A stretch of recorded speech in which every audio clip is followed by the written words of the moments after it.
Professor Gavor, and we're in week 6, so August 3rd, second to last week of class. We have finished with our 2-week forecasting module, and now we're beginning our 2-week linear programming module.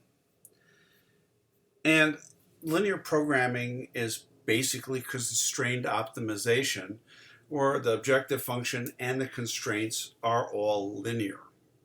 The constraints are usually inequalities, but they can be equalities as well. So the PowerPoint for Chapter 7 is there, and there's a video for it as usual. There's a problem that I took and kind of wrote it up. Linear programming, statement, formulation, and solving. I'm kind of particular that I think you have to follow kind of a guideline to do this. So if you don't, you end up confusing objective functions and constraints sometimes. So take a look at this, and there's an Excel file that goes along with that. This is a Word document. This is a Excel file. Then there's YouTube's for homework 6. We have 3 methods of solving linear programs. When there's only 2 variables, you can use the graphical approach, and Desmos is a great way to do that. So watch this video. Then using solver is another method, and there's part 1 and part 2 of that. The third way is using the QM software, and the QM software is basically an overlay over solver. So it's a little bit easier than using solver, the blank canvas of just a blank Excel sheet. But to use QM, you almost have to have the problem well formulated first, because you have to put in a number of variables, you have to put in a number of constraints, and then it kind of is intuitive at that point. I don't have a video using the QM software. Excuse me. So let's look at our discussion. Basically, I want you to go out and find an application, a scholarly academic paper talking about the application of linear program to a real life problem. And I don't want anybody to, I don't want duplicates. There's only 12 of you, so if someone else has posted it, go find it. Joanna has done the right thing here. She found an article she wanted to use. She posted just that right up to hold, hey, this is my article, you can't use it kind of thing. Even though I'm sure Joanna did not mean that. So choose an article or paper interested you. Post the title of the paper here by Wednesday in your own thread. There can be no duplication. If someone has already posted the paper, you must choose another. Attach a PDF or web link for the paper. I actually prefer PDF because oftentimes the web links require you to go back through the library anyway. Summarize the paper in a few hundred words. In the thread you establish what's a few hundred words, 1-2 paragraphs, but summarize it the best you can. Some of these papers are a little bit hard to read. I don't mind that it's hard to read, but that forces you to have to summarize what you think is happening. And sometimes if the paper is too hard to interpret, some of these get pretty mathematical and not as much practical. So choose your article with care. It's your choice, though.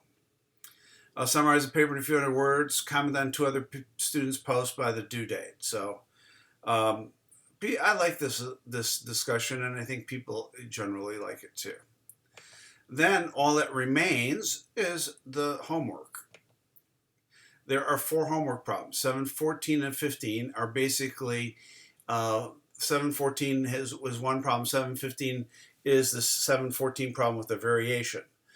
There are 2 variable linear program. I think most of these are 2 variable linear programs. We're just getting used to using it. I want you in 714 and 715 to use Desmos. If you want to use Solver to check your answer, you're more than welcome to do it. But if you don't solve it using Desmos, you won't get full credit. 716, so it's really 714 through 717. 716, formulate the problem and provide a solution using QM or Solver. 717 has to be done using Solver. So in other words, the first two are Desmos. The second two can be Solver or QM and Solver. That's it. And, load them up and we'll be set to go. I'm going to talk about one other thing here if you want to get a head start after this. In week 7, it's a continuation of linear programming. So you can watch this, the video for the chapter 8. I usually in class present it the same week that I present chapter 7, because the last week in face-to-face class, we actually solve a problem. So I'll present both weeks together. And there's video, you interpreting solver reports using linear programming. And here's another somebody, not me, interpreting solver reports for linear programming.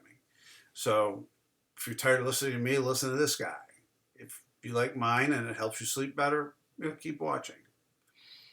Now, what will happen is the last discussion you could easily do too. It's not a discussion, it's a one-post discussion.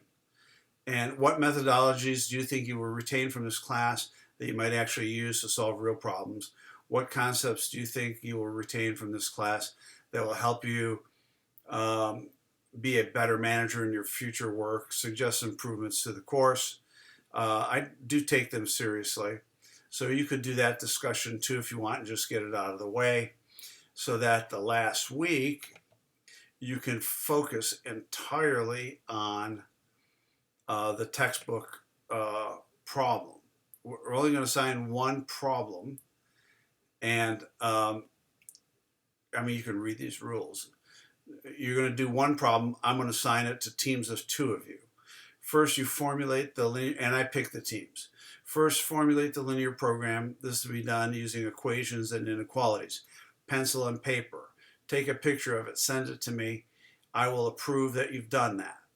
Then, formulate the problem in Excel so you can use Solver or QM. I don't really care, but Solver is probably better. Send the solutions to me, and we can discuss this on the Wednesday night of that week, and I might do a Tuesday night of that week too. Maybe a Monday night for an hour and a Wednesday night for an hour, or Tuesday night for an hour. I don't know.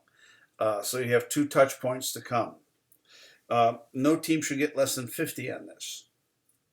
I'm your highly paid consultant, so I will guide you and make sure you get a solution to it. And then next week I'll put another video out talking about, I haven't decided whether I'm going to have you do a voiceover PowerPoint like I do in the lectures for the report with both of you speaking, or if you want to do that with me via Microsoft Teams, we could set maybe Thursday night to do that again. So we'll see. Anyway, so this gives you a heads up of what's happening for the next 2 weeks. Thank you very much, and let's finish strong. Looking forward to our meeting this Wednesday when you can bring up your linear programming questions. Thank you.